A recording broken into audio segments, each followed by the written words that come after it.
नमस्कार, NSP news से प्रदीप कुमार। मैं आज आया हूं कैलाश कॉलोनी और एमएल शर्मा जी हैं, एडवोकेट हैं सुप्रीम कोर्ट के, उनके ऑफिस में आया हूं। आज उनसे कुछ कानूनी प्रक्रिया के बारे में जानेंगे।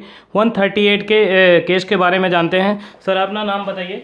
जी, मैं मोहनलाल शर्मा, एडवोकेट प्रैक्टिसिंग इन सुप्रीम कोर्ट, और आपका स्वागत है।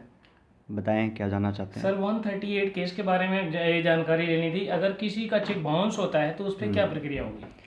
देखो जी, सबसे पहले आप जान लो कि 138 होता क्या है। जी जी 138 का मतलब है, ये सेक्शन है 138 नेगोशिएबल इंस्ट्रूमेंट एक्ट का सेक्शन है। तो ये चेक बाउंस होता है तब ये सेक्शन अप्लाई होता है। जी जी जी अगर इन केस सपोज करो आपने चेक बाउंस करवा दिया किसी का, तो चेक बाउंस करवाने के बाद 138 सेक्शन अप्लाई होता है, जी बिल्कुल। केस फाइल करने के लिए भी और लीगल नोटिस भेजने के लिए भी।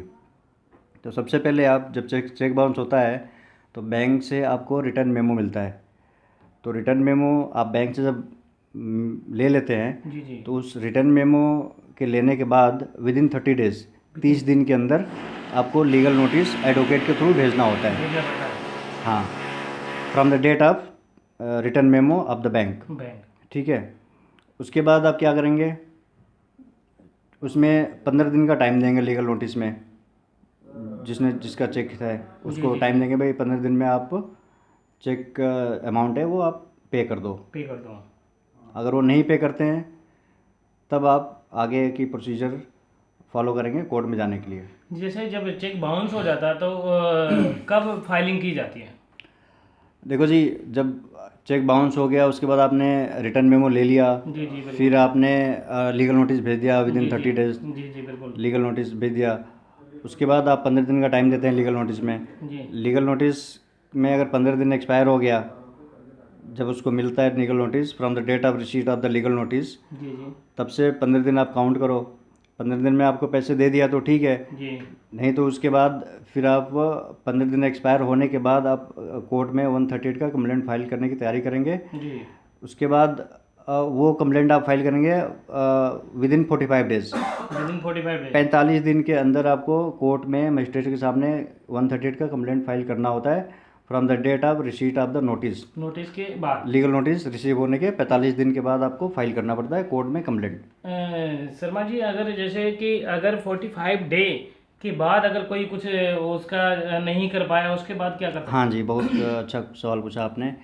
इसमें होता है कि जी देखो, जो स्टेटूटरी पीरियड है जो कानून में लिखा हुआ है, जी जी वो उसका उसमें लिमिटेशन बयान किया हुआ है। जी बिल्कुल। तो ये जो 30 डेज़ 45 डेज़ मैं बता रहा हूँ, ये 45 डेज़ लिमिटेशन है। इसके बीच में इनकेस आपने फाइल नहीं कर पाए कंप्लेंट, जी तो फिर आप कंप्लेंट तब भी फाइल कर सकते हैं, लेकिन आपको एक एप्लीकेशन कोर्ट में कंप्लेंट के साथ देनी पड़ेगी कि भाई आपने टाइम से क्यों नहीं फाइल कर पाए। टाइम से तो application for condonation of delay, delay, ये एक एप्लीकेशन जाती है। उसका रीजन देना पड़ेगा। उसका रीज़न देना पड़ेगा जी जी, कि जी, जी। किस वजह से आपने टाइम से फाइल नहीं किया कंप्लेंट। जी। अगर किसके मैं ये जानना चाहूँगा, अगर जैसे जो केस है, अगर इसमें फाइलिंग होती है और कोई कार्रवाई होती है, तो इसमें मैंने सुना था कि जो पार्टी है उसके ऊपर कुछ जेल या और क्या प्रावधान है? जी जी, इसमें जी देखो, जिसका चेक बाउंस हुआ है, जी जी नो डाउट वो तो अक्यूज़ हो गया। जी बिल्कुल। सॉरी। तो अक्यूज़ होने के बाद अगर इनकेस केस उसके खिलाफ चला गया, जज ने ऑर्डर उसके खिलाफ कर दिया, तो इसमें जो मैक्सिमम पनिशमेंट है वो 2 साल की है। जी जी बिल्कुल। और उसमें कुछ मॉनेटरी फाइन भी है। फाइन मतलब भी है। कुछ कोर्ट अपने तरफ से लिटिगेशन के चार्जेस या कुछ एक्स्ट्रा जो खर्चे होते हैं वो कंप्लेंट के फेवर में ऑर्डर हो सकता है, कोर्ट कर पास करता है। डबल अमाउंट भी कभी कभी कर देता है। अच्छा, डबल अमाउंट वो जज के ऊपर है। जज के ऊपर डिपेंड करता है, डिपेंड करता है। और nature of the case, nature of the offence. Offence. हाँ शर्मा जी, एक चीज़ और मैं आपसे ये पूछना चाहूँगा, जैसे कभी कदार मैंने देखा है कि कुछ लोग हैं जैसे जाते हैं चौकी जाते हैं, चौकी जाने के बाद पुलिस वाले जो हैं उनका एफआईआर दर्ज नहीं करते हैं, तो उस केस में क्या कहना चाहेंगे? उसके लिए क्या है कोर्ट का प्रावधान? अच्छा, अभी आप एफआईआर के बारे में जानना चाहते हैं। देखो जी, एफआईआर के बारे में मैं ये कहूँगा कि कोई भी normal common citizen, common man police station जाता है, उसका कार्रवाई नहीं होता, कोई केस दर्ज नहीं होता, थाने में सुनवाई नहीं होती। जी बिल्कुल। तो कोई भी अगर घटना होती है तो पहले हर कॉमन आदमी को अपना कंप्लेंट लिख के लिखित में थाने में जाके देना चाहिए या पास के चौकी में जाके देना चाहिए। अगर वो ले लेते हैं तो वेल एंड गुड है, अच्छा है। और जब भी आप कंप्लेंट देने जाते हैं तो एक एक्स्ट्रा कॉपी करवा के जाएं, उस पर रिसीविंग करवा के लाएं, मुहर लगवा के लाएं थाने से या चौकी से। अब वो कंप्लेंट आपने दे दिया जी बिल्कुल, तो कंप्लेंट देने के बाद अब पुलिस वाले मामले को जांच करते हैं कि भाई क्या मामला है, उसके बाद वो एफआईआर दर्ज होता है। तो कोई कभी कभी मैक्सिमम टाइम यही होता है कि पुलिस वाले और चौकी वाले जांच नहीं करते और आपका कंप्लेंट वैसे ही पेंडिंग पड़ा होता है।